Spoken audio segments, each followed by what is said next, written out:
মা, তুমি কিভাবে আমাকে বলে একটা 15 বছর মেয়েকে বিয়ে করতে? একজন মেডিসিন স্পেশালিস্ট হয়ে এই বাচ্চা মেয়েকে আমি বিয়ে করতে পারবো না। চুপ কর ইছান, তোর বাবা যেহেতু বিয়েটা ঠিক করেছে তোর বাবাকে বল। আর মেয়েটা খুব সুন্দর, একেবারে মায়াবী চেহারা তার। মায়াবী হোক, আমি বিয়ে করব না। বেশি কথা বলিস না ইছান। খুব ভালো লক্ষ্মী মেয়ে একটা, তোর বাবার বন্ধু নাহিদ সাহেবের মেয়ে। তিনি মারা গিয়েছেন 2 মাস হলো। রুবিনা খাতুন মেয়েকে এত তাড়াতাড়ি বিয়ে দিতে চাননি এখন, কিন্তু গ্রামের কিছু বাজে ছেলে মেয়েটাকে খুব জ্বালাচ্ছে। দয়া করে রাজি হয়ে যা বাবা। তোর বাবা কেমন মানুষ তুই তো জানিস, তারপরও সে একবার স্ট্রোক করেছে। এখন যদি তুই বিয়ে করবি না, কথাটা শুনে আবার কিছু হয়ে যায়। পাগলামো করিস না ইছান। মায়ের কথা শুনে ইছান কিছুটা নত হলো। ইছান শেখ বাবা মায়ের বড় সন্তান, তার একটি ছোট বোনও আছে, ইঞ্জিয়া ইজনিয়া শেখ ইনেন। আপাতত মেডিকেলে পড়ছে। ভাইয়ের মতো ডাক্তার হওয়ার ইচ্ছে আছে তার। ইজহান পেশায় একজন ডাক্তার, মেডিসিন বিশেষজ্ঞ। ইজহানের বাবা হুমায়ুন শেখ সরকারি চাকরিজীবী ছিলেন। তিনি মূলত একজন সেনাবাহিনীর উচ্চ পদস্থ কর্মকর্তা ছিলেন। আর ইজহানের মা মুনিরা শেখ সাধারণ মহিলাদের মতোই গৃহিণী। ইজহান কিছুক্ষণ ভেবে উত্তর দিল, ঠিক আছে আমি বিয়ে করব। কথাটি বলে দফাদাও পা ফেলে রুম ত্যাগ করলো। মুনিরা বেগম হাসছেন, এই হাসির যেন তৃপ্তিময়। মুনিরা বেগম তিনিও মুচকি এসে রুম থেকে বেরিয়ে গেলেন। প্রায় 3 ঘন্টা পর ইজহান এবং তার পরিবার গ্রামে এসে পৌঁছলো। গ্রামেই তার বিয়ে হবে। বিয়েটা সাধারণভাবেই হবে, কারণ হুমায়ুন শেখ চান না এত বড় করে বিয়ে হোক। এমনিতেও তার বন্ধুর কোনো রকম সংসার ছিল, এখন সেও নেই। বিয়েটা বড় করে করলে তার বন্ধুর পরিবারের উপর বড়ভাবে একটা প্রভাব ফেলবে, তাই তিনি চাননি বিয়েটা বড় করে হোক। আপু, তোমার বর চলে এসেছে, কিছুক্ষণ পর তোমাকে বিয়ে করে নিয়ে চলে যাবে। হা হা হা। পুষ্পের কথা শুনে পদ্ম কেঁপে উঠল। বিয়ের কথা শুনে পদ্মের বুকটা কেমন করে যেন জ্বলে উঠল, যেন কেউ আগুন ধরিয়ে দিয়েছে। চোখ ধরিয়ে বেহায়া হয়ে দুফোঁটা পানি গড়িয়ে পড়ল। সে চায়নি এত তাড়াতাড়ি বিয়ে করতে, কিন্তু তার মা তাকে অনেক কথা বলার পর সে রাজি হয়েছে। কিছুক্ষণ পর ইছান আর পদ্মর বিয়েটা শেষ হলো। এখন বিদায় দেওয়ার পালা। পদ্ম বেগুড়ে কান্না করছে। ইছানের বোন ইজিনিয়া পদ্মর হাত ধরে আছে। রুবিনা খাতুন কান্নারত অবস্থায় ইছানের উদ্দেশ্যে বললেন, বাবা, আমার মেয়েটা অত্যন্ত ছোট, সবেমাত্র ওর বেড়ে ওঠার সময়। এখনই তার বিয়ে দিয়ে দিয়েছি পরিস্থিতির কারণে। আমার মেয়েটার এ দশা, বাবা হারা মেয়ে আমার। তুমি ওকে একটু মানিয়ে নেওয়ার চেষ্টা করো, আমার মেয়েটা যেন ভালো থাকে। ইছান গম্ভীর কণ্ঠে জবাব দিল, জি। অতঃপর পদ্মকে গাড়িতে উঠিয়ে তারা আবার ঢাকার উদ্দেশ্যে রওনা হলো। গাড়িতেও পদ্ম কান্না করছে। পদ্মর এক পাশে ইছান এবং আরেক পাশে পদ্ম। কান্না থামিয়ে একবার ইছান আরেকবার ইঞ্জিনিয়ার দিকে তাকালো। ইছান বিষয়টা খেয়াল করলো, কিন্তু কোনো ভ্রুক্ষেপ করলো না। হঠাৎ ইঞ্জিনিয়া বলে উঠলো, কিছু বলবে এভাবেই? পদ্ম খুব বিতস্তভাবে বলল, আপু, আমি একটু পানি খাবো।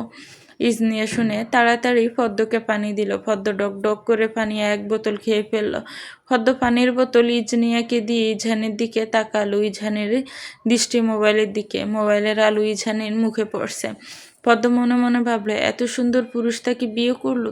কি সুন্দর চেহারা, গালের চাপদাড়ি, চোখে চশমা। পদ্মের মনে হলো এ যেন এক সুদর্শন পুরুষ। পদ্মকে এভাবে চেয়ে থাকতে দেখে ইজনিয়া পদ্মের কানে কানে ফিসফিস করে বলল, ভাইয়া কি বেশি পছন্দ হয়েছে নাকি? এখন এতে বেশি দেখো না, একেবারে বাসর ঘরে দেখো মন ভরে। ইজনিয়ার কথা শুনে পদ্ম তৎক্ষণাৎ চোখ নামিয়ে ফেলল। দীর্ঘ একটা লম্বা জার্নির পর সবাই বাসায় আসলো। ইজহানের মা মুনিরা শেখ দ্রুত সেবে নেমে এসে তার পুত্রবধূর কাছে আসলেন। কী সব নিয়ম আছে সেগুলো শেষ করার পর নতুন বউকে গড়ে তুলবেন তিনি। ইজহান এগুলো না শেষ করেই উপরে চলে গেল। এই বিষয়ে হুমায়ুন শেখ একটু রাগ হলেন। সব নিয়মকানুন শেষ করে ঈদ নিয়ে পদ্মকে নিয়ে ইজহানের রুমে গেল। প্রায় রাত 12টা বেজে গিয়েছিল। ভাবি, তোমার লাগেজে সব জামা কাপড় আছে, তুমি ফ্রেশ হয়ে পড়ে নিও, আমি যাই, প্রচুর ক্লান্ত আমি। কথাটি বলি ইজনিয়া বাহিরে যাওয়ার জন্য পা বাড়ালো। তার আর তখনই পদ্ম তার হাত ধরে ফেললো। বেশ আকুতি করে বলল, আপু, আমি কখনো একা ঘুমাইনি, আমার ভয় লাগে। সবসময় আমার ছোট বোন আমার সাথে ঘুমাতো। ইজনিয়া হেসে ফেললো পদ্মর কথা শুনে। তুমি একা কোথায়? ভাইয়া আছে তো। ইজনিয়ার কথাটা শুনে অবাক হয়ে গেল। সে একজন পুরুষ মানুষের সাথে ঘুমাবে? শুনে কেমন শরীরে কাঁটা দিয়ে উঠল। না না আপু, আমি একটা ছেলের সাথে ঘুমাতে পারবো না। ইজনিয়া হেসে দিল কথাটি শুনে। সে তোমার বর, খাঁটি বাংলা যেটাকে বলে স্বামী। আজকে থেকে তার সাথেই তোমার ঘুমাতে হবে। পদ্ম বড়সড় একটা ডোক গিলল। ওনার সাথে ঘুমাতে হবে?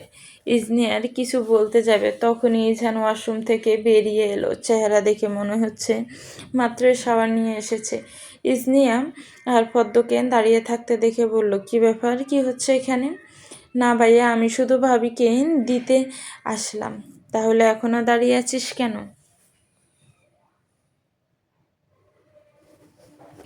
না, এই তো যাচ্ছি বলেই ইজনিয়া চলে যাওয়ার পর ইঝান পদ্মের সামনে এসে দাঁড়ালো।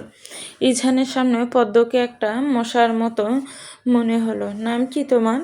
ইঝানের গম্ভীর কণ্ঠ শুনে পদ্মর যেন কেমন করে উঠল। বেশ কিছুক্ষণ পদ্মকে চুপ থাকতে দেখে ইঝান হালকা ধমকে সুরে বলল, কথা বলতে পারো না? তোমাকে আমি একটা প্রশ্ন জিজ্ঞেস করেছি। ইঝানের দমক খেয়ে আমতা আমতা করে বলল, পদ্ম। ইঝান খুব মনোযোগ দিয়ে তার গালের দাড়িগুলোতে হাত বুলাতে বুলাতে পদ্মকে পা থেকে মাথা পর্যন্ত দেখছে। শুনেছি তোমার বয়স নাকি 15 বছর। পদ্ম কথাটা শুনে অপ্রস্তুত হয়ে গেল। জি হ্যাঁ। জানো আমি তোমার কত বড়? জি না। এটা জানো না? না। 14 বছরের বড় আমি তোমার। কেন বিয়ে করলে? ইজানের প্রশ্ন শুনে পদ্ম থতমত খেয়ে যায়। আসলে আমি বিয়ে করতে চাইনি, আমার মা বাধ্য করেছিল। মা বলল আর বিয়ে করে ফেললে? বাহ! ইছানের কথা শুনে পদ্মর চোখে পানি চলে আসে। হঠাৎ বিয়ে হয়ে যাওয়াটা মেনে নিতে পারেনি, তার উপর আবার ইছানের এসব কথা। কাঁদছেন কেন ম্যাডাম?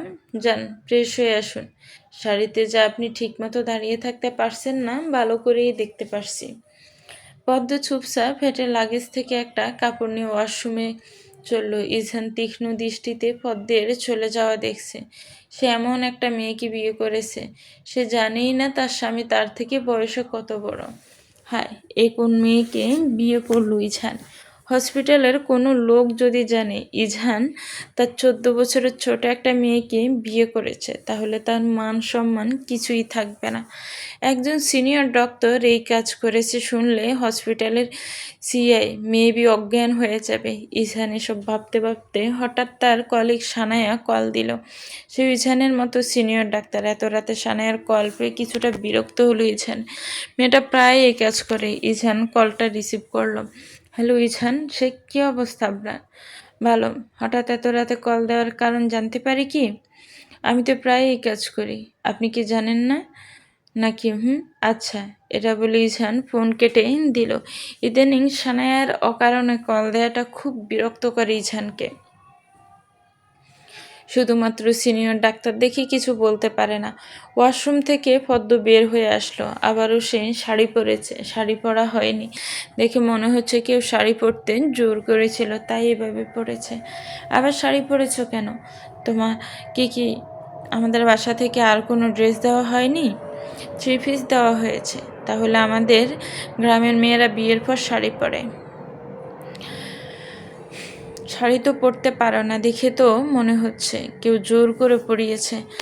পদ্ম ইঝানের কথায় লজ্জায় মাথা নিচু করে ফেলল। আসলে কখনো পড়া হয়নি তো তাই। ইঝান মুখ ঘুরিয়ে ফেলল। অনেক রাত হয়েছে, এবার ঘুমাতে হবে। কাল আবার সকাল সকাল হসপিটালে যেতে হবে।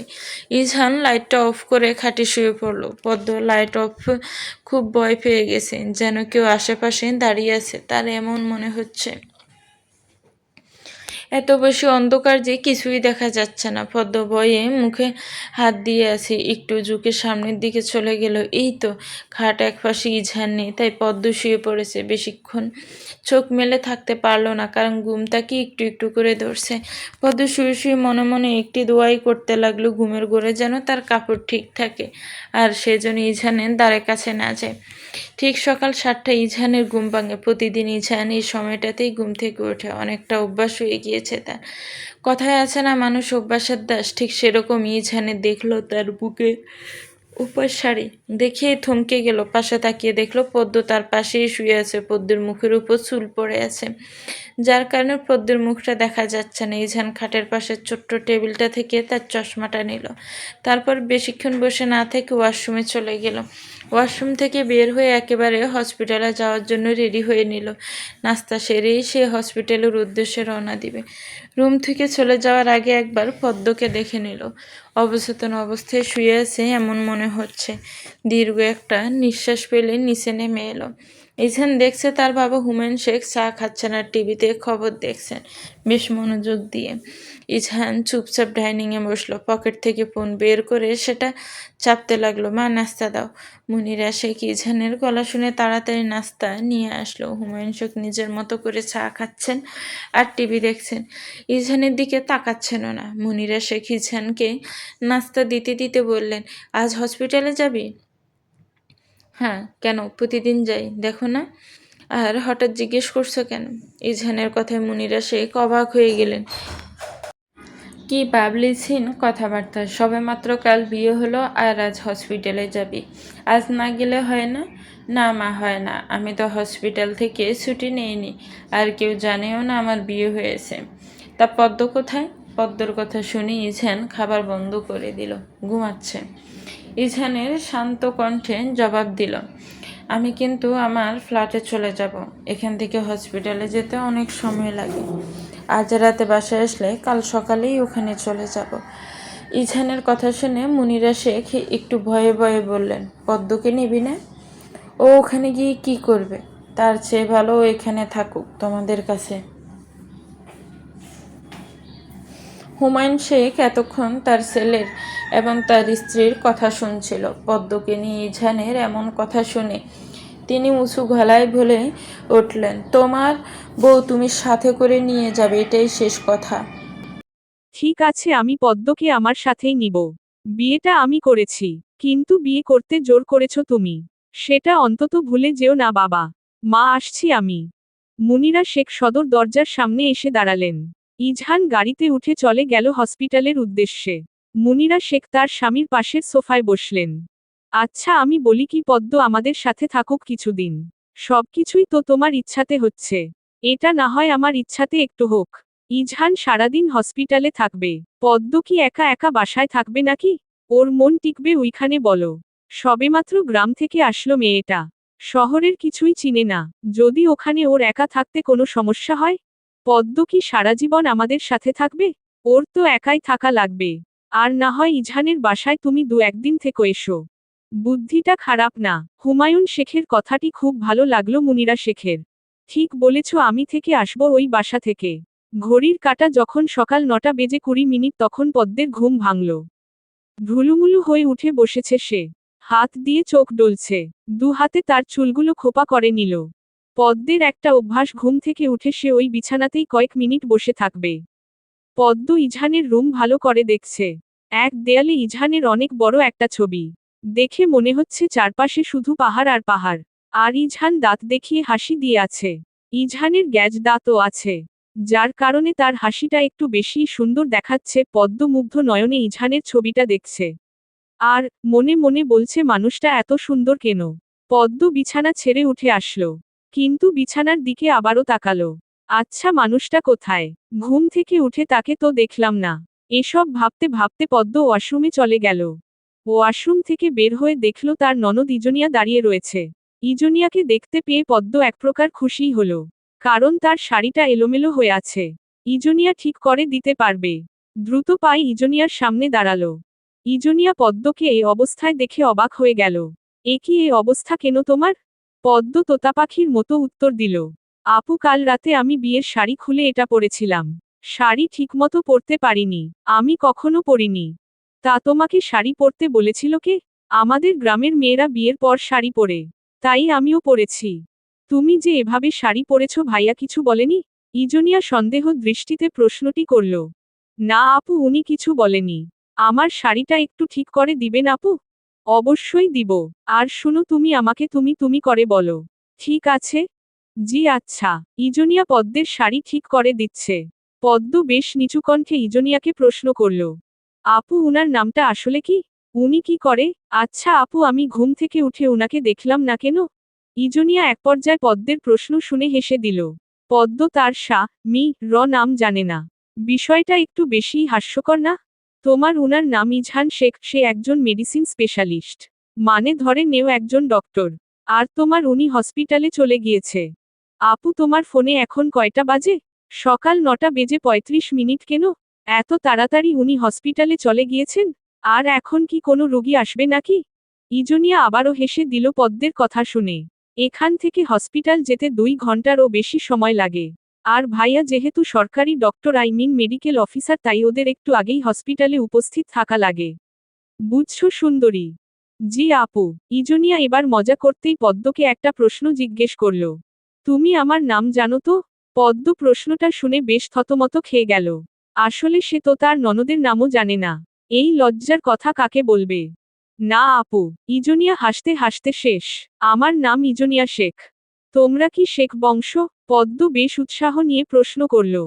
হ্যাঁ। আচ্ছা এখন নিচে চলো। বাকি কথা পরে বলবো তোমাকে। অনেক বেলা হয়ে গিয়েছে, এখনো নাস্তা করনি। মা বকবে, তাড়াতাড়ি চলো। ইজনিয়া পদ্মকে নিয়ে নিচে চলে আসলো। ডাইনিং এ এক মহিলা খাবার বাড়ছে। ইজনিয়া মুনিরা শেখকে ডাক দিলেন তাদের সাথে নাস্তা করার জন্য, কারণ তিনিও এখনো নাস্তা করেননি। একই টেবিলে পদ্ম, তার ননদ এবং তার শাশুড়ি বসল। খাওয়ার সময় পদ্মকে তার শাশুড়ি অনেক কথাই বলল। পদ্ম শুধু কথার উত্তর হিসেবে হেসেছে। শুনো পদ্ম, ইজহান যখন হসপিটালে যাবে, তখন তুমি যত গভীর ঘুমে থাকো না কেন, উঠে যাবে বুঝছো? ওকে হসপিটালে যাওয়ার আগে নাস্তা রেডি করবে, তারপর দিবে। এরপর না হয় ও হসপিটালে চলে গেলে তুমি আবার ঘুমোবে। দেখো তোমার বয়স কম আমরা মানছি, কিন্তু এখন তো তোমার বিয়ে হয়ে গিয়েছে, তোমার এখন এগুলো অভ্যাস করতে হবে। শিখে নিতে হবে। জি মা, আমি প্রতিদিন সকালে তাড়াতাড়ি উঠি, আজ কেন দেরি হয়ে গেল বুঝলাম না। পদ্ম মাথা নিচু করে কথাটি বলল। সমস্যা নেই। আর তোমার লাগেজ যদি গোছানো না থাকে তাহলে গুছিয়ে নিও। কাল ইজহান তোমাকে নিয়ে ওর ফ্ল্যাট চলে যাবে। পদ্মের কাশি উঠে গেল। কাশতে কাশতে অবস্থা খারাপ। চোখ দিয়ে পানি চলে এসেছে। ইজনিয়া পদ্মকে এক গ্লাস পানি দিল। মুনিরা শেখ পদ্মের এই অবস্থাকে ওকে শান্ত করার জন্য ব্যস্ত হয়ে গেল। পানি খেয়ে একটু কাশি থেমেছে পদ্মের। ঠিক আছো তুমি? পদ্ম অস্থির হয়ে চেয়ারে মাথা হেলিয়ে দিল। এখনো চোখ দিয়ে পানি পড়ছে। এক হাত দিয়ে চোখের পানি মুছছে পদ্ম। জি মা, ঠিক আছি। হঠাৎ এমন হলো কেন তোমার? মা আসলে ভাবি মনে হয় ভয় পেয়েছে ফ্ল্যাটের যাওয়ার কথা শুনে। দাঁত কেলিয়ে মুনিরা শেখকে উত্তর দিল ইজনিয়া। মুনিরা শেখ চোখ রাঙিয়ে তাকালেন তার মেয়ের দিকে। তৎক্ষণাৎ হাসি বন্ধ হয়ে গেছে ইজনিয়ার। শুনো পদ্ম, আমিও যাব ওই বাসায়। কয়েকদিন থেকে আসব। যতদিন আমি ওইখানে থাকবো তোমার চিন্তা নেই। সব শিখিয়ে দিয়ে আসবো তোমাকে। এত বেশি টেনশন নিও না। পদ্ম নিঃশব্দে হাসল। পদ্মের হাসি দেখে মুনিরা শেখ বেশ খুশি হলেন। তিনি পদ্মের পাশের চেয়ারে দাঁড়ালেন। পদ্মকে জড়িয়ে ধরলেন। পদ্মও তার শাশুড়িকে জড়িয়ে ধরেছে। পদ্ম মনে মনে বলছে কত ভাগ্য করে সে এমন একজন শাশুড়ি পেয়েছে। তারা চিহ্ন। ইজহান তার কেবিনে বসে আছে, লাঞ্চ টাইম এবং নামাজের ব্রেক চলছে এখনো। ইজহান লাঞ্চ করে এবং নামাজ পড়ে বসেছে তার চেয়ারে। প্রতিদিন এত চাপ থাকে তার। সারাদিন শুধু রোগী দেখাই হচ্ছে তার কাজ। হঠাৎ ইজহানের কেবিনে সানায়ার আগমন ঘটল। সানায়া ইজহানের সামনাসামনি চেয়ারে বসল। ইজহান তার চেয়ারে শরীরটা হেলিয়ে দিল। সামনে থাকা কলমটা ঘুরাচ্ছে। তার দৃষ্টি সানায়ার দিকে। কি ব্যাপার শেখ সাহেব, এখন ফোন দিলে যে ফোন কেটে দেন? কাহিনী কি বুঝছি না কিছুই। আপনি আমাকে ঠিক কখন ফোন দেন? রাত 1-2টা, এই সময়ই তো দিই। তখন মানুষ কি করে? ইজহান চোখ ছোট ছোট করে প্রশ্নটা করেছে সানায়াকে। সাধারণত সব মানুষ তখন ঘুমায়। কিন্তু আপনি তো আরো পরে ঘুমান। আসলে আপনার সাথে কথা বলতে ভালোই লাগে। আমার তো ভালো লাগে না। আসলে ওই সময়টায় নিজেকে একা রাখতে পছন্দ করি। আপনার একাকিত্বের সঙ্গী হতে দিবেন ইজহান শেখ? বেশ মোহনীয় কণ্ঠে কথাটি বলল সানায়া। লাঞ্চ টাইম শেষ, আবার অন্য একদিন খোশগল্প করতে আসবেন, ঠিক আছে? আপনাকে কি আমার সেরকম মনে হচ্ছে ইজহান? আসলে কি রকম বুঝতে পারছি না। ইজহান বুঝেও না বুঝার মতো বলল। যাই হোক বাদ দিন, 1 মাস পর হসপিটালের সব senior doctor, medical officer, junior doctor, হসপিটালের সিআই এবং ম্যানেজিং কমিটি সবাই মিলে একটা গেট টুগেদার হবে। আপনি থাকবেন তো? পরেরটা পরে ভেবে দেখব। এখন আমি রোগী দেখা স্টার্ট করব। আপনি চাইলে আসতে পারেন। কথাটি সানায়ার বেশ গায়ে লাগলো। এভাবে কেউ বলে নাকি? আজব, তার মতো একটা সুন্দর মেয়েকে ইজহান পাত্তা দিচ্ছে না, বিষয়টা বেশ সন্দেহজনক। ইজহান কেন বুঝে না সানায়ার যে তার খুব পছন্দ। সানায়া চেয়ার ছেড়ে উঠে দাঁড়ালো, আর এক মুহূর্ত এখানে থাকা যাবে না। না হলে জানি আবার কি বলে ফেলে। তার একটা মান সম্মান আছে তো। সারা দুপুর বিকেল ইজনিয়া তার 14 গোষ্ঠীর কাহিনী শুনিয়ে দিল পদ্মকে। পদ্মের কিন্তু ভালোই লেগেছে। আসলে পদ্ম এইরকম কথা বলা মানুষকেই পছন্দ করে। সেও প্রচুর কথা বলতে পছন্দ করে, কিন্তু পরিস্থিতির কারণে বলা হয়ে উঠছে না। আবার কি না কি ভাবে। ইজনিয়া একটা বন্ধুসুলভ মেয়ে, তার কথা দেখেই বোঝা যায়। রাত 8টায় পদ্ম আর ইজনিয়া রাতের খাবার খেয়ে ফেলল। ইজনিয়া চলে গিয়েছে পড়তে, আর পদ্ম ইজহানের রুমে এসেছে। গ্রামে হলে এতক্ষণ ঘুমিয়েই যে, কিন্তু এখানে এত তাড়াতাড়ি ঘুমিয়ে পড়লে যদি ওনারা কিছু মনে করেন। পদ্ম খাটে বসে আবারও সেই ছবিটার দিকে তাকালো। ছবিটার দিকে তাকালে পদ্মের জানি কেমন কেমন লাগে। যেন ইজহান তার দিকে তাকিয়েই হাসছে। একটু একটু করে লজ্জাও লাগতে শুরু করলো পদ্মের। ঘড়ির কাঁটা সকাল 8টা বেজে 34 মিনিট, তখন একটু একটু করে পদ্মের চোখে ঘুম আসছে। সে আর বসে থাকতে পারছে না, এবার শুয়েই গেল। সকালে শাশুড়ি বলেছিল ইজহান যখন হসপিটালে যায় তখন যেন সে উঠে। এই কথা চিন্তা করেই পদ্ম ঘুমিয়ে গেল। রাত সকাল 10:30। ইজহান বাসায় আসলো। উপরে উঠার সময় মুনিরা শেখ বললেন সে যেন তাড়াতাড়ি ফ্রেশ হয়ে নিচে আসে, কারণ তারা কেউ এখনো খাননি। ইজহান কথা মতো তাই করল। কিন্তু রুমে এসে সে দরজার কাছে দাঁড়িয়ে আছে। বাহির থেকে দেখা যাচ্ছে পদ্ম ঘুমাচ্ছে। ইজহান বিড়বিড় করতে করতে রুমে ঢুকল। এই মেয়ে সারাদিন ঘুমায় নাকি? রাতের খাবার খেয়ে ইজহান রুমে আসলো। এখন ঘুম আসবে না, তাই সে মোবাইল নিয়ে বসল। খাটের একপাশে পদ্ম, আরেক পাশে ইজহান। ইজহান নিজের মতো ফোন দেখছে, পদ্মের দিকে তাকাচ্ছে না। রাতে হঠাৎ অনেক বাতাস শুরু হলো। ইজহান সেটা দেখে বারান্দায় এসে দাঁড়িয়েছে। বিকেলে তো এমন কোনো সংকেত পায়নি যে বৃষ্টি আসবে। এমনকি সে বাসায় আসার আগ পর্যন্ত এমনটা মনে হয়নি বৃষ্টি আসবে। ইজহান বারান্দায় দাঁড়িয়ে বাতাস দেখছে। মেঘ আসার আগ মুহূর্ত তার কাছে ভীষণ প্রিয়। একক উদ্ধৃতি চিহ্ন। ঘুরুম করে মেঘের আওয়াজ শোনা গেল। পদ্ম লাফ দিয়ে উঠে পড়েছে ঘুম থেকে। ঘুম থেকে উঠে বুঝতে পারল বৃষ্টি হবে, তাই মেঘের আওয়াজ শোনা যাচ্ছে। কিন্তু মেঘের আওয়াজে তো তার ভয় হচ্ছে। গ্রামে থাকলে তার মা তাদের দু বোনকে জড়িয়ে ধরে বসে থাকত। এখন কি হবে? পদ্ম দেখছে বারান্দায় ইজহান দাঁড়িয়ে আছে। তড়িঘড়ি করে ইজহানের পেছনে দাঁড়ালো। ইজহান পদ্মকে খেয়াল করেনি। তার দৃষ্টি বাহিরে। আবারও মেঘের ডাক শোনা গেল। পদ্ম ভয়ে ইজহানের টি শার্ট টেনে ধরল। ইজহান পিছন ফিরে তাকালো, দেখল পদ্ম চোখ বন্ধ করে মুখ কাচুমাচু করে রেখেছে। ইজহান পদ্মের হাত ধরে টেনে ওর পাশে দাঁড় করালো। বেশি ভয় পাচ্ছেন নাকি ম্যাডাম? পদ্ম ভয়ে ভয়ে বলছে। জি হ্যাঁ। আবারও মেঘ ডাক দিল। পদ্ম আবার চোখ বন্ধ করে ইজহানের টি শার্ট চেপে ধরেছে। ইজহান পদ্মের দিকে তাকিয়ে বলল, আমি কি জড়িয়ে ধরব তোমাকে? রাতের আকাশের মেঘ বোঝা যাচ্ছে না কিছু। চারদিন এমনিও অন্ধকার হয়ে আছে। বৃষ্টি হওয়ার পর কেমন নির্জন মনে হচ্ছে শহরটা।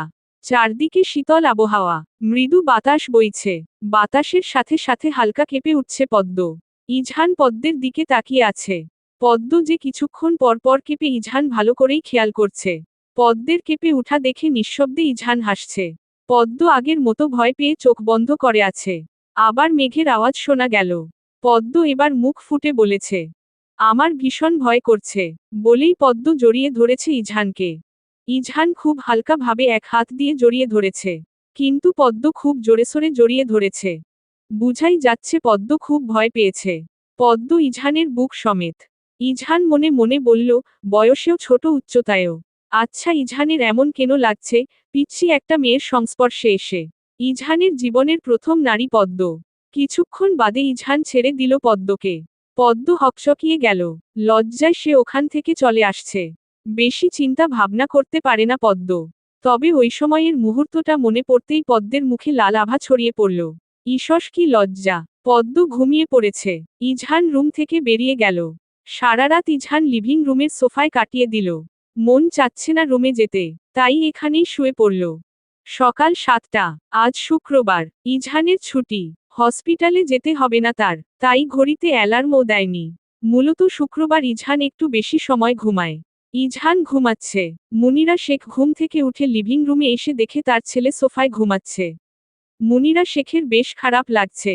হয়তো ইজহান পদ্মকে মেনে নিতে পারেনি, তাই রুমে না শুয়ে এখানে সোফায় শুয়েছে। আজই তিনি ইজহানের সাথে কথা বলবেন, তারপর তার একটা ব্যবস্থা তিনি করবেনই। ইজহানের ঘুম ভেঙেছে 8টায়। ইজহান উঠে তার রুমে গেল। আশ্চর্য, আজ রুমে পদ্মকে দেখিনি ইজহান। ফ্রেশ হয়ে আসলো নিচে। প্রতিবারের মতো ইজহানের বাবা হুমায়ুন শেখ টিভি দেখছেন আর চা খাচ্ছেন। ইজহান তার বাবার পাশের সোফায় বসল। ইদানিং হুমায়ুন শেখ ইজহানের সাথে কথা বলছে না। কিন্তু ইজহান তো তার কথা রেখেছে, তাও কেন এততে দেখাচ্ছে ইজহান বুঝছে না। পদ্ম কফি নিয়ে এসেছে ইজহানের জন্য। পদ্ম মুখের সামনে কফিটা ধরেছে একদম। আপনার কফি। ইজহান মাথা তুলে পদ্মকে দেখল। মাথা নিচু করে পদ্ম কফি নিয়ে একদম তার সামনে এসে দাঁড়ালো। পদ্ম ইজহানের দিকে তাকাচ্ছে না। ইজহান কফিটা হাতে নিল। পদ্ম ইজহানের হাতে কফি দিয়ে রান্নাঘরে চলে আসলো। আসলে পদ্ম ঘুম থেকে উঠে ফ্রেশ হয়ে রান্নাঘরে এসেছিল মুনিরা শেখের কাছে। তিনি পদ্মকে কফি বানিয়ে শিখিয়ে দিয়েছেন। যে কফিটা পদ্ম বানিয়েছে সেটাই আবার উনি ইজহানের জন্য পদ্মের হাত দিয়েই পাঠালেন। প্রথমে তো বলেছিলে বিয়ে করবে না। বিয়ে না করলে এই সময় কে কফি বানিয়ে এনে খাওয়াতো? হুমায়ুন শেখ টিভির দিকে তাকিয়ে কথাটি বলল ইজহানকে। এই বাসায় থাকলে এমনিও সকালে তার মা কফি বানিয়ে দেয় তাকে। আর ফ্ল্যাটে থাকলে নিজে বানিয়ে খায়। কিন্তু ইজহান কোনো ভ্রুক্ষেপ করল না হুমায়ুন শেখের কথায়। সে জানে তার বাবা তাকে খোঁচা দিয়ে কথাটি বলেছে। আর অকারণে তার কথা বলা পছন্দ না। খুব কম সময়ে এসব অযুক্তিযুক্ত কথার উত্তর দেয় ইজহান। সে নিজের মতো কফি খাচ্ছে আর ফোন দেখছে। এরই মাঝে পদ্মের মা কল দিয়েছে। পদ্ম যেহেতু রান্নাঘরে, তাই ফোনটা নিয়ে ওখানেই গেল। পদ্মকে ফোনটা রিসিভ করে দিয়ে বলল কথা বলতে। পদ্ম কিছুক্ষণ কথা বলল তার মায়ের সাথে। কথা বলার মাঝে মাঝে তার কণ্ঠ আটকিয়ে আসছিল। চোখে পানি টলমল করছিল। এটা বেশ খেয়াল করল ইজহান। কথা বলা শেষে পদ্ম ফোনটা দিয়ে দিল ইজহানকে। ইজহান তার মাকে বলছে, মা, আমার তো কাল রাতে যাওয়ার কথা ছিল ওই ফ্ল্যাটে, কিন্তু বৃষ্টির জন্য যেতে পারিনি। আজ নাস্তা করার পর চলে যাব। তোর সাথে আমার কিছু কথা আছে ইজহান। পদ্ম, তুমি একটু এদিকটায় থাকো। আমি আসছি একটু পর। পদ্ম মাথা নাড়ালো। ইজহান পদ্মের দিকে তাকালো। মুনিরা শেখ ইজহানের হাত ধরে ওনার রুমে নিয়ে গেল। শুন ইজহান, তুই সত্যি কথা বলবি, আমি যা যা বলবো তুই শুধু সোজাসাপটা উত্তর দিবি। ইজহান বেশ বিরক্ত হলো মায়ের কথায়। ইজহানের চোখ মুখে এক রাশ বিরক্তি। মা, তুমি কি জানো না আমি ঘুরিয়ে পেঁচিয়ে কথা বলা পছন্দ করি না? সেটা তো আমি জানি। আচ্ছা, তুই কি পদ্মকে মেনে নিতে পারিসনি কোনোভাবে? ইজহান ছোট ছোট চোখ করে মায়ের দিকে তাকিয়ে আছে। হঠাৎ এই প্রশ্ন করার কারণটা কি? তুই তো বলেছিস ঘুরিয়ে পেঁচিয়ে কথা পছন্দ করিস না। তাহলে কেন বলছিস এখন? তুমি আসলে কি বলতে চাইছো সেটা বলো। আমি বলতে চাইছি, তোর কি পদ্মকে পছন্দ হয়নি? ওকে মেনে নিতে পারিসনি? আজ সকালে দেখলাম তুই সোফায় শুয়ে আছিস। কেন ইজহান, কেন? তুই শুধু একবার বল তুই মেনে নিতে পারিসনি। মুনিরা শেখ বেশ ব্যস্ত হয়ে গেছেন। ইজহান শান্ত গলায় উত্তর দিল, আচ্ছা, আমি যদি বলি মেনে নিতে পারিনি তাহলে কি হবে? মুনিরা শেখ থমকে গেছেন ইজহানের কথা শুনে। এটা বলতে পারিস না তুই? মেয়েটার কি হবে ভেবে দেখ একবার। ইজহান হাসতে হাসতে এক হাত দিয়ে তার মাকে জড়িয়ে ধরল। বলেছি মেনে নিতে পারিনি, এটা তো বলিনি যে মেনে নেওয়ার চেষ্টা করব না। মুনিরা শেখ এবার ক্ষেপে গেলেন। সোজাসাপটা বলতে পারিস না? আরে মা, শান্ত হও তো। আমার কথার উদ্দেশ্য হচ্ছে আমি পদ্মকে মেনে নেওয়ার চেষ্টা করব এবং ক্রমাগত চেষ্টা করে যাচ্ছি। ছেলের কথায় মুচকি হাসলেন মুনিরা শেখ। তিনি জানেন তার ছেলে কখনো তার বাবা মায়ের কথা অবজ্ঞা করবে না। ইজহান তার বেশ শখেরই একটা ছেলে বলতে গেলে। ছেলেকে ভীষণ ভালোবাসেন তিনি। প্রথমে ছেলের কথা বুঝতে না পেরে একটু রেগে গিয়েছিলেন বটে। মা, তোমাকে তখন কি বললাম মনে নেই? আমার যে আজ ফ্ল্যাটে ফিরতে হবে।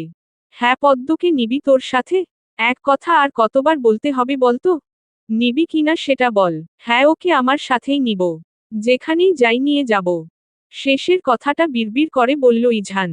আর শুন, আমিও যাব তোদের সাথে। পদ্ম তো নতুন, তাই ওকে একেবারে সব শিখিয়ে দিয়ে আসবো, বুঝেছিস? উদ্ধৃতি চিহ্ন। আচ্ছা, নাস্তা খেয়ে রেডি হয়ে থাকবে আর ওকে বলে দিবে ও যেন রেডি হয়ে থাকে, 1 মিনিট লেট করব না কিন্তু, মনে রেখো। আচ্ছা বাবা, বুঝেছি। অতঃপর নাস্তা করে সবাই ওই বাসায় যাওয়ার উদ্দেশ্যে রওনা হলো। পদ্মকে ইজনিয়া রেডি করিয়ে দিল। যদিও পদ্ম বলেছিল ও রেডি হতে পারবে, তাও ইজনিয়া বলল সে রেডি করিয়ে দিবে। আজ আর শাড়ি পরেনি পদ্ম। ইজনিয়া একেবারে অন্যভাবে সাজিয়ে দিল। ইজহানের তো যে কথা সেই কাজ। সে চিৎকার শুরু করে দিয়েছে। তড়িঘড়ি করে মুনিরা শেখ পদ্মকে নিয়ে নিচে নামলেন।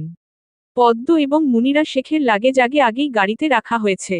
গাড়িতে উঠতে উঠতে মুনিরা শেখ বললেন, জানো পদ্ম, এই ছেলে 1 মিনিটও লেট করতে চায় না, না হলে আবার মাথা গরম হয়ে যায়। মুনিরা শেখের কথায় মুচকি হাসল পদ্ম।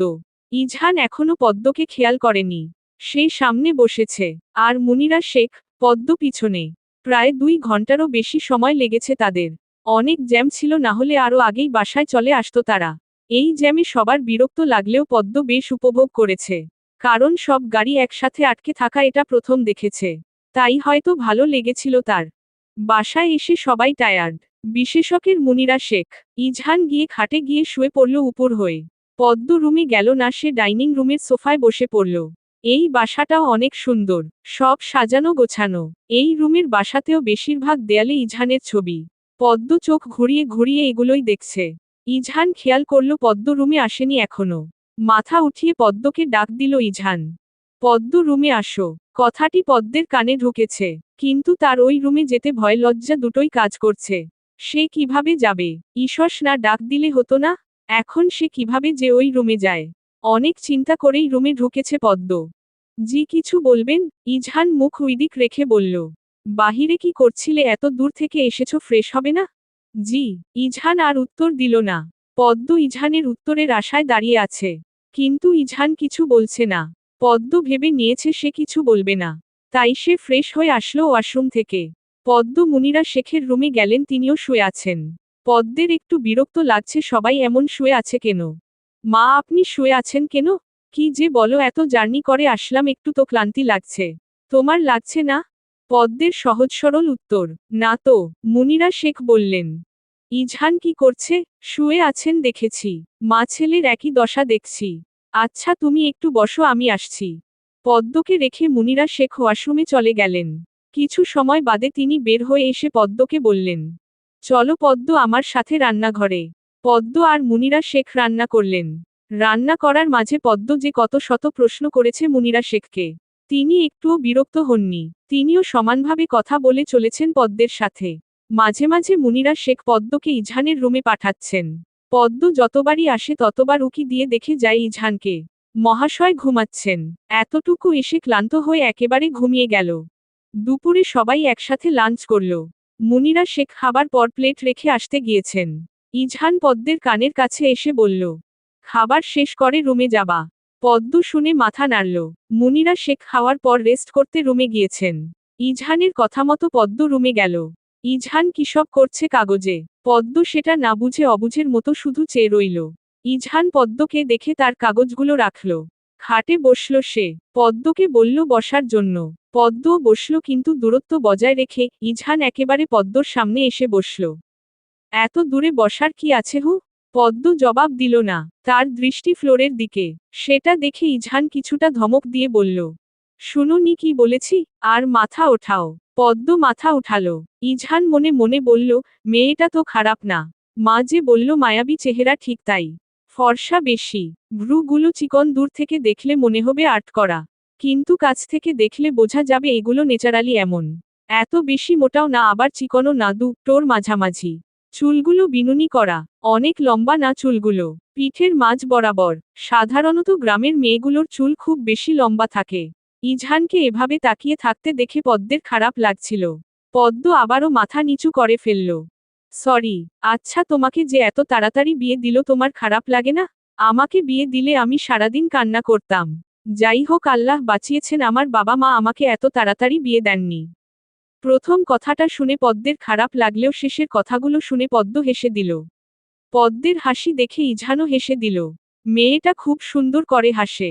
আচ্ছা তুমি বুড়ো বর পেয়েছো, সেটা নিয়ে কিছু বলবে না? তোমার আগে তো আমি রে যাব, তখন কি হবে? পদ্মের হাসি বন্ধ হয়ে গিয়েছে। পদ্ম অনেকটা আঁতকে উঠছে। এসব কি বলছেন উনি? তার বিয়ে হলো কয়েকদিন হয়েছে। এর মাঝে উনি এসব বলছেন? কে আগে মারা যাবে এটা আমি আপনি কেউই জানি না। হয়তো আপনার আগে আমিও মারা যেতে পারি। আর বুড়ো বর পেয়েছি সেটা নিয়ে কোনো অভিযোগ নেই, কারণ আল্লাহ যা করেন ভালোর জন্যই করেন। ইজহান চুপ হয়ে আছে। পিচ্ছি মেয়ে যে এত কথা বলতে পারে সেটা জানতো না ইজহান। বুঝলাম। আচ্ছা আমি একটু তোমার আরেকটু কাছে গিয়ে বসি। হ্যাঁ। এটা বলে সত্যি সত্যি ইজহান পদ্মের একদম কাছে এসে বসল। পদ্ম ঘাবড়ে গিয়ে দূরে সরে আসতে চাইল, কিন্তু সে মুহূর্তে ইজহান হাত টেনে ধরল। পদ্মকে একেবারে তার সাথে মিশিয়ে বসালো। পদ্মের কাঁধ জড়িয়ে ধরে বলল, জোরটা কাটাও পদ্ম, আমার সাথে কথা বলো, আমার স্পর্শ স্বাভাবিকভাবে নাও। পদ্ম কাচুমাচু হয়ে বসে আছে।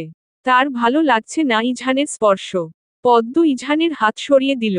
ইজহান অবাক হয়ে গিয়েছে। সে পদ্মকে মেনে নিতে চাচ্ছে আর পদ্ম এসব আচরণ করছে। নিজের কাছে নিজেই ছোট হয়ে গেল ইজহান। দুঃখিত, আমি এসবে অভ্যস্ত নই। ইজহান বুঝল পদ্মকে বাচ্চা মেয়ে তাড়াতাড়ি বিয়ে দিয়ে দিয়েছে, তাই হয়তো খারাপ লাগছে ইজহানকে। ইজহান দূরে সরে আসলো পদ্মের কাছ থেকে। সেটা না হয় বুঝলাম, তবে তোমাকে আমার সাথে মিশতে হবে, কথা বলতে হবে। পদ্ম চুপ করে আছে। এখন সে কি বলবে সেটাই ভাবছে। মাথায় কিছু আসছে না। কি বলবে খুঁজে পাচ্ছ না, তাই না? পদ্ম তাকালো ইজহানের দিকে। সে আশ্চর্য হয়ে গিয়েছে ইজহান কিভাবে তার মনের কথাটা বলে দিল। আচ্ছা, সেগুলো না হয় বাদ দিলাম। তুমি পড়াশোনা করেছো কতদূর? আমি নবম শ্রেণী পর্যন্ত পড়েছি। বিয়ে হওয়ার পর আমি তো এখানেই চলে এসেছি, তাই আর। এটুকু বলেই পদ্ম থেকে গেল। ইজহান বুঝেছে মেয়েটা পড়াশোনা করত। এখন আর করবে না পড়াশোনা? মানে করতে মন চায় না? আপনারা যদি অনুমতি দিন তাহলে করব। কিন্তু এখান থেকে আমাদের গ্রাম অনেক দূর, কিভাবে যে আসবো আবার যাব? বউকে অশিক্ষিত রাখবো নাকি? এতটাও অমানুষ না আমি। আমি তোমার মা, আমার মা বাবা সবার সাথেই কথা বলবো। তোমার ওই স্কুলে পড়তে হবে না, ঢাকার একটা ভালো স্কুল দেখে ভর্তি করিয়ে দিব। পদ্ম এক প্রকার লাফিয়ে উঠে বলল, না না, আমি ওখানেই পড়তে চাই। ঢাকা শহরের কোনো কিছুর সাথেই আমি পরিচিত নই। আমার ভয় লাগে। হ্যাঁ ম্যাডাম, আপনার তো সব কিছুতেই ভয় লাগে। একটু মেঘের আওয়াজ হলে, আমাকে দেখলে, আমি একটু পাশে বসলেও আপনি ভয় পান। এরকম লিখা ছিল আমার কপালে, হায় আল্লাহ। পদ্ম একেবারে মনমরা হয়ে গেল। ঠিকই তো, একটু বেশিই ভয় পায় পদ্ম। আচ্ছা পদ্ম, বিয়ের আগে কখনো প্রেম করেছ? না মানে করতেই পারো। নিজের বউয়ের প্রথম ভালোবাসার কথাটা একটু শুনি। পদ্ম থতমত খেয়ে গেল। কিসব বলছে এই লোক! না, এসব বিষয়ে কোনো ধারণা ছিল না আমার। আমি কখনো এসব করিনি। ইজহান হেসেই দিল পদ্মের কথা শুনে। যাক, তাহলে আমিই হব তোমার প্রথম প্রেম। তোমার প্রথম ভালোবাসা কি বলো? পদ্ম হালকা লজ্জা পেল। ভালোবাসা, প্রেম এসব নিয়ে সে অবগত নয়। আচ্ছা তুমি এখন ঘুমাও, আমি তো ঘুমিয়েছি। আমি এখন একটু বাহিরে যাব। পদ্ম ইজহানের দিকে তাকিয়ে বলল, কোথায় যাবেন? ইজহান হাসল। আস্তে আস্তে পদ্মের ভিতরে তার বিষয়ে একটা অধিকার জন্ম নিতে শুরু করেছে। কিছুদিন পর হয়তো সবকিছু স্বাভাবিকভাবেই মেনে নিবে দুজনেই।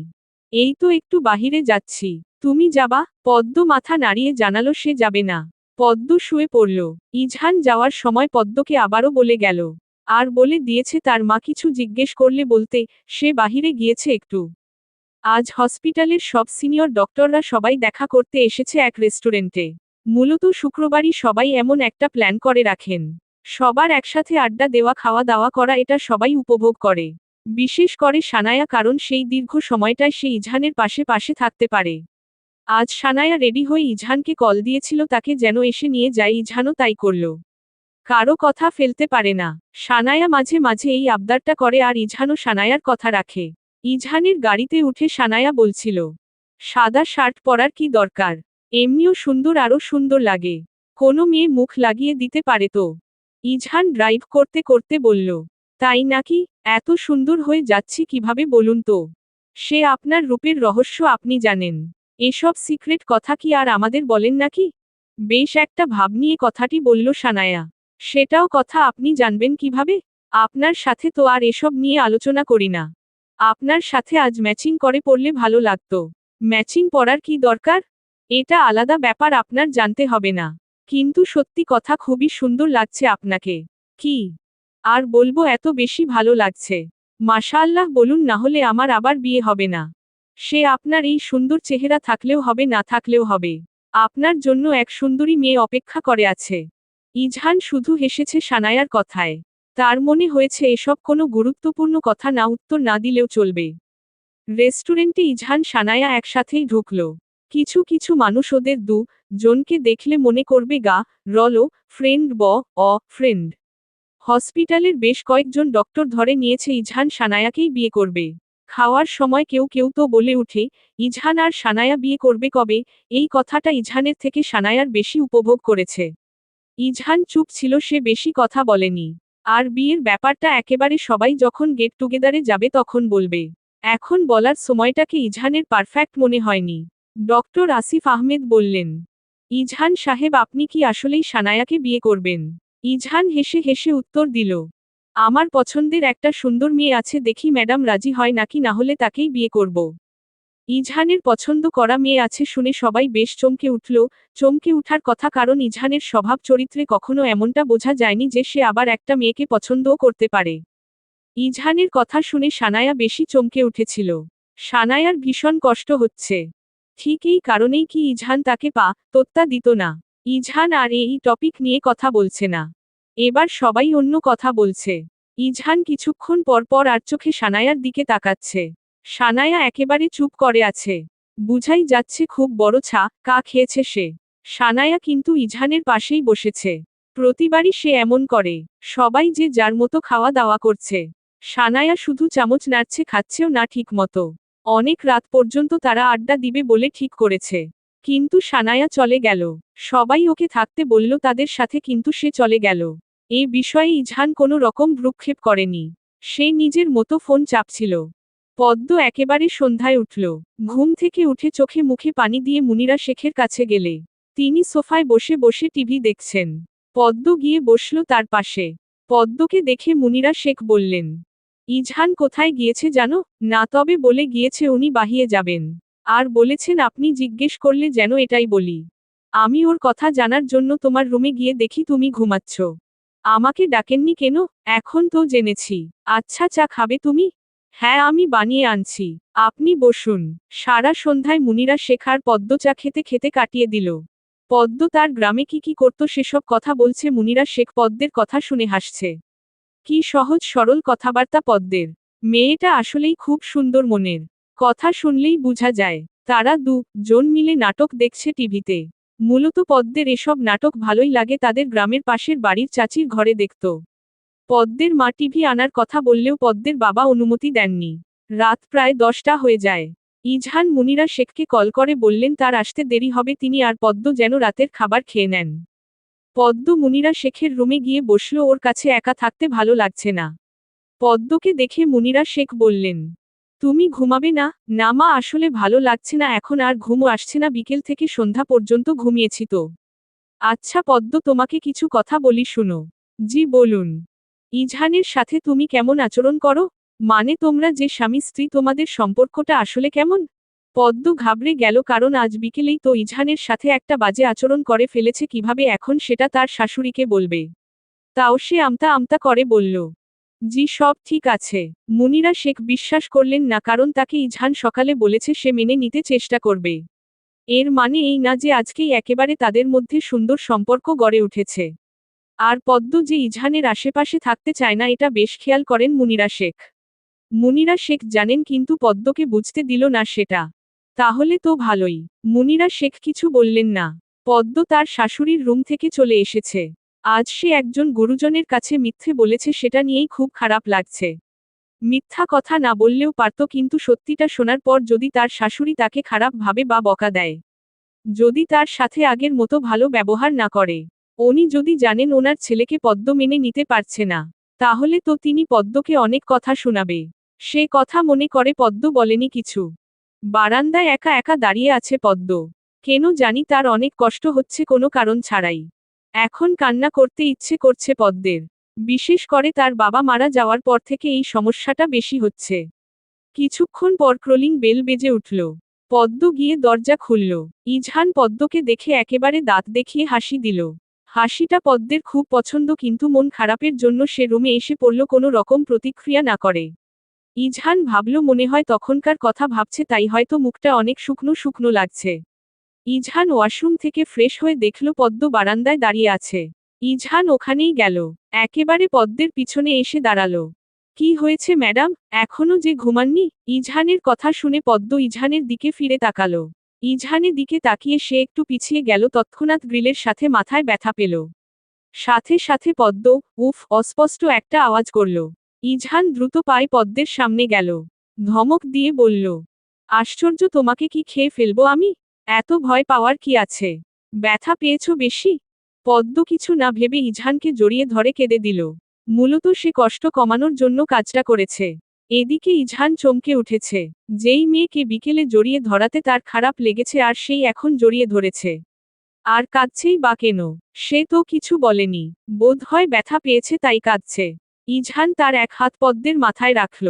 নরম কণ্ঠে পদ্মকে বলল, বেশি ব্যথা পেয়েছ কি? পদ্ম ইজহানকে জড়িয়ে ধরা অবস্থায় বলল, আমি মাকে মিথ্যে বলেছি। উনি জিজ্ঞেস করেছিল আমাদের মধ্যে সব ঠিক আছে কিনা, আমি বলেছি হ্যাঁ। আমি কখনো গুরুজনদের সাথে মিথ্যে বলেনি। আমার খুব খারাপ লাগছে। আমি আপনাকে মেনে নিব। আপনার সব কথা শুনবো আমি। আপনি দয়া করে মাকে কিছু বলবেন না। উনি আমাকে খারাপ ভাববেন। ইজহান হেসে দিল। কাঁদলে মেয়েটার কণ্ঠ কি সুন্দর লাগে। আচ্ছা বলবো না তাহলে, হাত দিয়ে জড়িয়ে ধরি হ্যাঁ? পদ্ম মাথা নেড়ে সায় দিল। রাতের অন্ধকার পুরো চারদিকে ছেয়ে গিয়েছে। পদ্ম ক্রমশ কান্না করছে। ইজহান শত কথা বলার পরেও পদ্ম কাঁদছে। ইজহান পদ্মকে নিজের থেকে ছাড়িয়ে বলল, হয়েছে, আমার পুরো শার্ট ভিজিয়ে দিয়েছ তুমি। এত কান্না করার কি আছে? আমি তো বলেছি বলবো না। উনি যদি কখনো সত্যিটা জেনে যান, তখন কি হবে? আমি না বললে কিভাবে জানবে? এখন যাও ঘুমাও, অবশ্য যে কান্না করেছ ভালো ঘুম হবে। পদ্ম ভ্রু কুঁচকে বলল, কাঁদলে বুঝি ভালো ঘুম হয়? ইজহান পদ্মের নাকটা টেনে দিয়ে বলল, জি ম্যাডাম। আমি আগে জানতাম না। ইজহান চোখটা রাঙিয়ে হালকা ধমকের সুরে বলল, এখন তো জেনেছ, যাও ঘুমাও। বেশি কথা বলা পছন্দ করি না। পদ্ম ভয় ঘুমাতে চলে গেল। একটু ভালোভাবে বললেও তো হয়। এভাবে ধমক না দিলেও পারত। যখন রাত 1টা তখন ইজহান ঘুমাতে আসে। সে এতক্ষণ বারান্দায় দাঁড়িয়ে ছিল। ইজহান অনেক রাত করেই ঘুমায়, তার অভ্যাস এটা। পদ্ম ওদিক ফিরে ঘুমাচ্ছে। ইজহান পদ্মের পাশে দাঁড়িয়ে পদ্মের ঘুমন্ত মুখ দেখছিল। ঘুমালে একদম অপ্সরাদের মতো লাগে। মুখটা লাল হয়ে আছে কেন জানি। পদ্মকে দেখে সেও শুয়ে পড়ল। কাল থেকে আবার হসপিটালে যেতে হবে। সকাল সকাল 6:30। পদ্ম ঘুম থেকে উঠেছে। পাশে তাকিয়ে দেখল ইজহান ঘুমিয়ে আছে। যদিও ইজহান বেডের ওই পাশে শুয়েছে। পদ্ম ইজহানকে দেখে মুচকি হাসল। তারপর সে ফ্রেশ হতে চলে গেল। ফ্রেশ হয়ে এসেও দেখে ইজহান এখনো ঘুমাচ্ছে। পদ্ম চলে গেল রান্নাঘরে। কিছুক্ষণ বাদে মুনিরা শেখ আসলেন। পদ্ম তখন সবজি কেটে রেখেছিল। তিনি এসে পদ্মকে সাহায্য করল। যদিও পদ্ম রান্না করতে পারে, গ্রামে থাকাকালীন সেই ঘরের সব কাজগুলো করত। আর তার মা রান্না করত, সে মায়ের পাশে বসে থাকত, সে থেকে শিখে গিয়েছে রান্নাবান্না।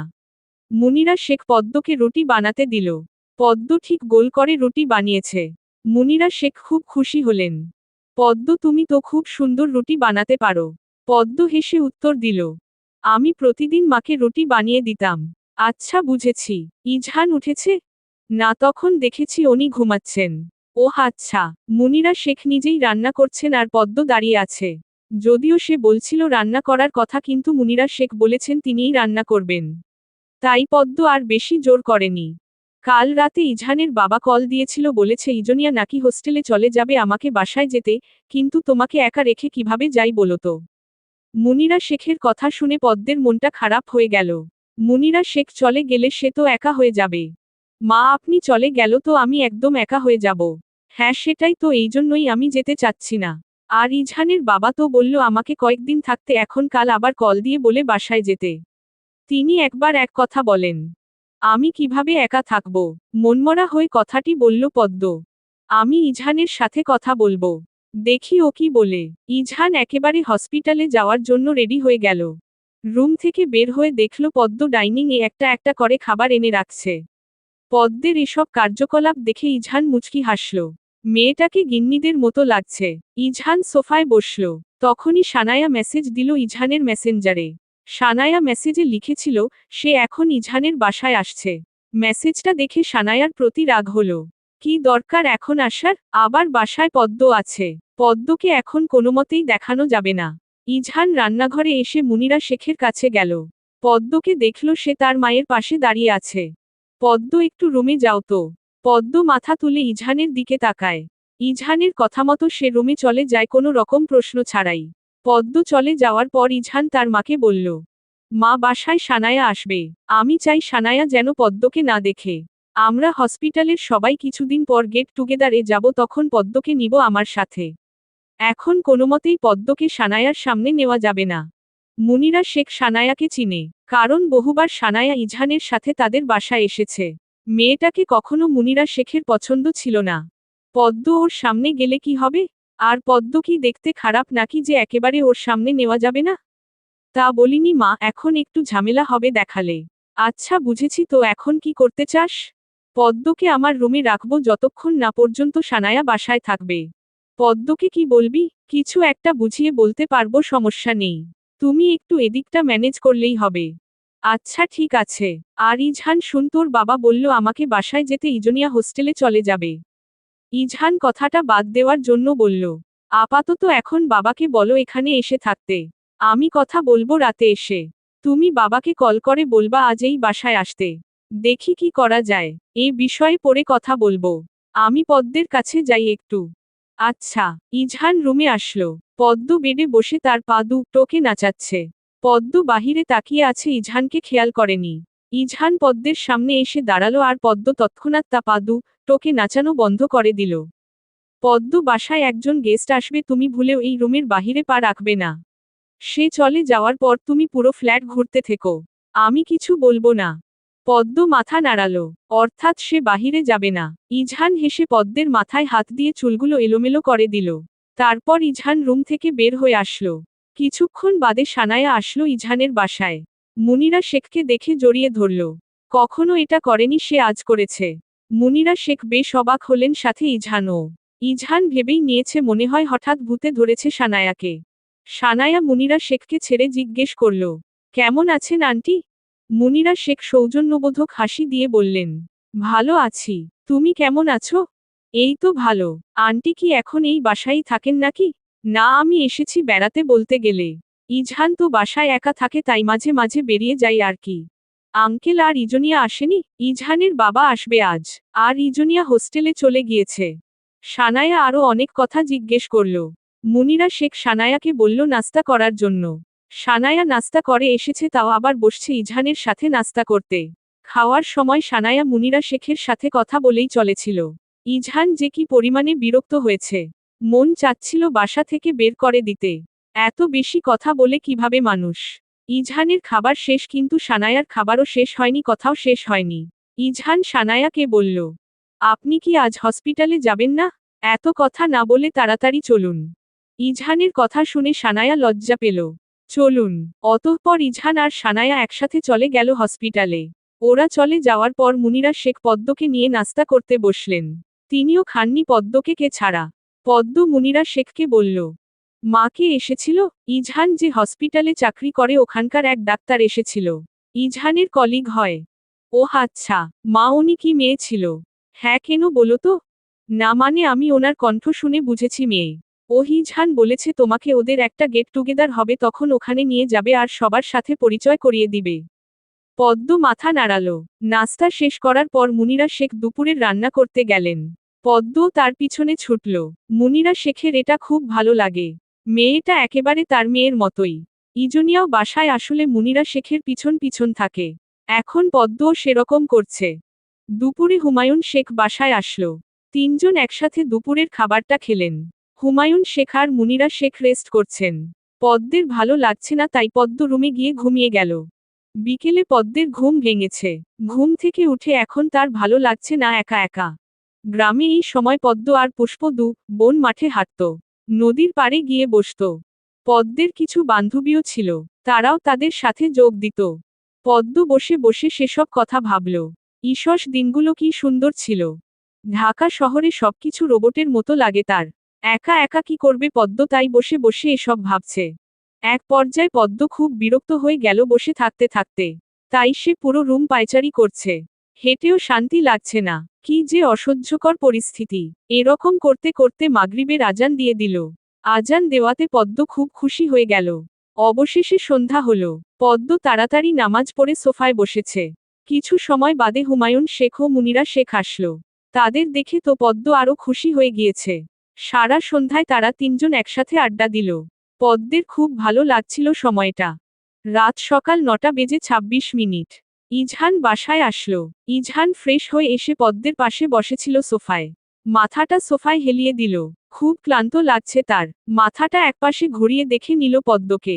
পদ্ম হুমায়ুন শেখের কথা শুনে হাসছে। হুমায়ুন শেখ ইজহানকে বলল, বলেছিলাম সেনাবাহিনীতে চাকরি করতে বাবার শুয়ে ধরে খুব সহজে চাকরি পেয়ে যেতে। এখন সারাদিন লা খাটো। ইজহান সেই অবস্থায় থেকেই হুমায়ুন শেখকে উত্তর দিল, লা খাটতে কোথায় দেখেছ? একজন মেডিকেল অফিসারকে তুমি এসব বলছো? হুমায়ুন শেখ ভ্রু কুঁচকে ইজহানের দিকে তাকিয়ে বলল, মেডিকেল অফিসার হয়েছ তো কি হয়েছে, আমাদের মতো সেনাবাহিনীদের লোকদের কত সম্মান তুমি জানো? বাদ দাও, কত কিছু যে করেছ তুমি জীবনে, সব চোখের সামনে দেখেছি। তুমি নাকি মাকে নিয়ে চলে যাবা? হুমায়ুন শেখ উত্তর দিলেন, হ্যাঁ, ইজনিয়া হোস্টেলে চলে গিয়েছে, আমি কি একা একা থাকবো নাকি? তো আমার বউ কি একা একা থাকবে নাকি? ইজহানের কথা শুনে পদ্ম লজ্জা পেল। কি বলছেন উনি বাবার সামনে? এখানে তো বসে থাকা মুশকিল হয়ে যাবে মনে হচ্ছে। পদ্মের জন্যই তো আমি তোমার মাকে নিতে পারছি না। ও তো একা একা থাকতে পারবে না। আমি ভেবেছি পদ্মের মা আর ওর বোনকে বলবো কিছুদিন থেকে যেতে। তারপর অভ্যাস হয়ে গেলে একাই থাকতে পারবে। হুমায়ুন শেখ আর মুনিরা শেখ সম্মতি জানালেন ইজহানের কথায়। ইজহানের কথা শুনে পদ্ম খুব খুশি হল। তার মা আর বোন আসলে অন্তত তার আর একা একা লাগবে না। রাতের খাবার খেয়ে ইজহান পদ্ম রুমে আসলো। ইজহান বেডে বসল। পদ্মও বসল কিন্তু দূরে। পদ্ম ইজহানের উদ্দেশ্যে বলল, ধন্যবাদ আপনাকে। ইজহান ধন্যবাদের কারণ বুঝেনি, তাই পদ্মকে প্রশ্ন করল, ধন্যবাদ কেন? ওইয়ে তখন বললেন আমার মা আর বোনকে আমার কাছে এসে থাকতে। এটার জন্যই। ইজহান মুখ কালো করে বলল, ও আচ্ছা। ইজহানের কথা শুনে পদ্ম সন্তুষ্ট নয়। ইজহান হঠাৎ মুখ কালো করে ফেলল কেন? কি হয়েছে আপনার? তুমি দূরে বসে ধন্যবাদ দিয়েছ, আমি সেটা গ্রহণ করেনি। পদ্ম ঘাবড়ে গেল। ইজহান তার ধন্যবাদ গ্রহণ করেনি মানে? ইজহান আবারও বলল, কাছে এসে আমার পাশে বসে ধন্যবাদ দিলে গ্রহণ করব। পদ্ম তাই করল। ইজহানের পাশে বসল। ইজহান উঠে গিয়ে ড্রয়ার থেকে কিছু চকলেট আর একটা বেলি ফুলের মালা পদ্মের হাতে দিল। পদ্ম যে অনেক খুশি হয়েছে সেটা তার মুখ দেখেই বোঝা গেল। ইজহান পদ্মের হাতে বেলি ফুলের মালা পরিয়ে দিল। পদ্ম ইজহানের হাত ধরে বলল, আবারও ধন্যবাদ আপনাকে। ইজহান হেসে দিল। পদ্ম ইজহানের যে হাতটি ধরেছে, পদ্মের ওই হাতের উল্টো পিঠে তার ওষ্ঠ ছুঁয়ে দিল।